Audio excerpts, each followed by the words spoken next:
સાહેબ આ મહિનાનું બજેટ ઘટી જશે અને પૈસામાં ધરખમ બચત થશે ને એવું મેં ધારેલું. કારણ કે આ શ્રાવણ મહિનો છે અને મારી વાઈફ સુશીલા, મારા બાપા ને મારા દાદા શ્રાવણ મહિનો કરવાના છે, એકટાણા કરવાના છે. આવી જાહેરાત એમણે ગયા મહિને જ કરી દીધી હતી. એટલે શું છે કે એકટાણું આખો મહિનો અને એમાં સોમ, શુક્ર ને શનિ આખો ઉપવાસ. એટલે હું તો એવો રાજીનો રેડ થઈ ગયો. મેં કહ્યું ભાઈ જમવામાં કોણ? હું અને હિતેશ. એટલે ધરખમ બચત થવાની. પણ સાહેબ આવું વિચારતો હતો ને ત્યાં જ બે અલમસ્ત દેખાતા મજૂરો ખભા પર મોટા મોટા કોથળા લઈને ઘરમાં ઘૂસ્યા. એટલે મેં એમને આતર્યા. મેં કહ્યું ભાઈ એ ક્યાં હે? તો મને કે શેઠ इसमें मगफली और सूखा मेवा है. મને થયું આ શું ભાઈ? આ સુશીલા કે આ ઉંમરે મારી પાસે મગફળી ને સૂકા મેવાની લારી કઢાવશે કે શું?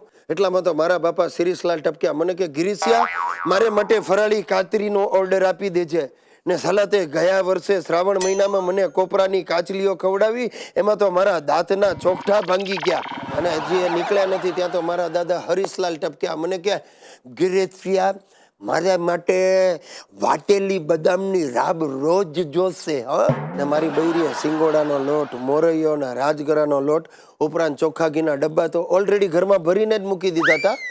લગભગ નહીં માનો 32,000ની તો સૂકા મેવાની આઈટમો, ફરાળી આઈટમો ઘરમાં સ્ટોક થઈને પડી છે.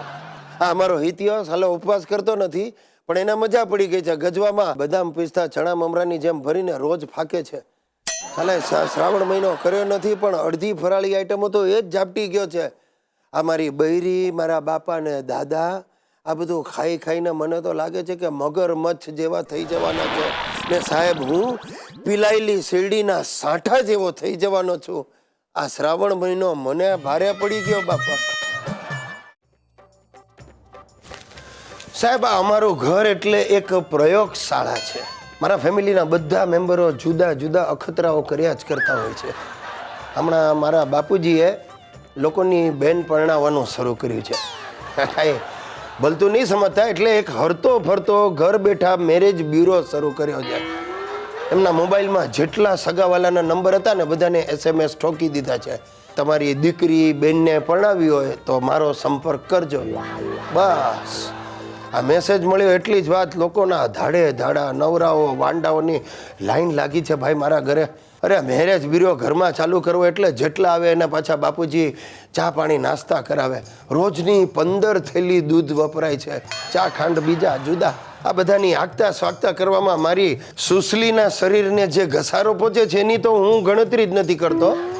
પણ હમણાં ગજબ થયો. 2 દિવસ પહેલાં 2-3 ડોસાઓ તો સુશલીને જોઈને જ આમ બોખા દાસે હસ્યા. પછી બાપુજીને સાઈડમાં લઈ જઈને કે શિરીષભાઈ આ કન્યા દોડશે. અરે આ સાંભળીને સુશલીનો ટેમ્પર ગયો. અરે ભાઈ સ્વાભાવિક છે આમ ગમે તે ડોસા તમને જોઈને ઢળી પડે એ તો કોઈને જ ના ગમે ને. મેં એને જેમ તેમ શાંત પાડી અને મારું નસીબ જુઓ જરાય સરખી દેખાવડી છોકરી તો અમારા ઘરમાં પગ જ નથી મૂકતી. ના ના જેને જોઈને ભસતા કૂતરાએ ચૂપ થઈ જાય ને એવી અનવોન્ટેડ છોકરીઓ જ ઘરમાં આવે છે બોલો. અને કોક એકાદી સારી છોકરી આવી હોય તો મારા દાદાજી, બાપુજી ને હિતિયો એટલી વાતો કરે કે એને બિચારીને જટ જવા જ ન દે.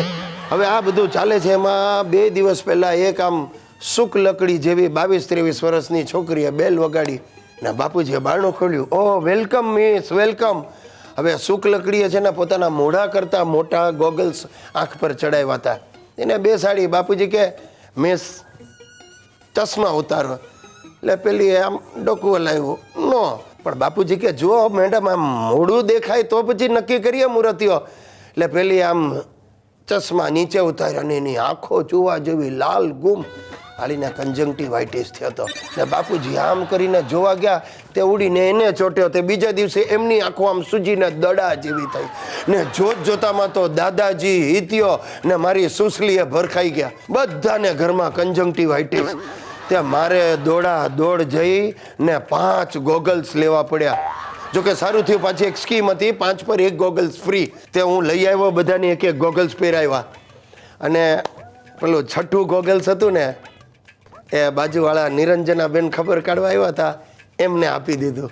સુશલીની સામે જ આપ્યું. કારણ કે એને તો કન્જંક્ટિવાઇટિસ તે એને ગોગલ્સ ચડાવ્યા તેને ખબર ન પડી. એટલે મૂળે કન્જંક્ટિવાઇટિસનો ફાયદો આટલો થયો કે નિરંજનાબેન રાજી થયા. મને કે થેન્ક્સ. હવે શું છે, આ બધા ગોગલ્સ, આ કન્જંક્ટિવાઇટિસ પતી ગયો ને એટલે જંતુ રહિત દવાથી ધોઈ સાફ કરીને ગોઠવી રાખ્યા છે. એકાદ ઘરાક શોધું છું, અડધી કિંમતે વેચી દઈશ. અને મૂળે કન્જંક્ટિવાઇટિસનો બીજો ફાયદો શું થયો? મેરેજ બ્યુરો બંધ થઈ ગયો. મેં જ ગામમાં વાત ફેલાવી કે અહીંયા જે છોકરા છોકરી શોધવા આવે છે ને એની આંખો સૂજીને દડા જેવી થઈ જાય છે. ત્યારથી આવવાનું બંધ થઈ ગયું.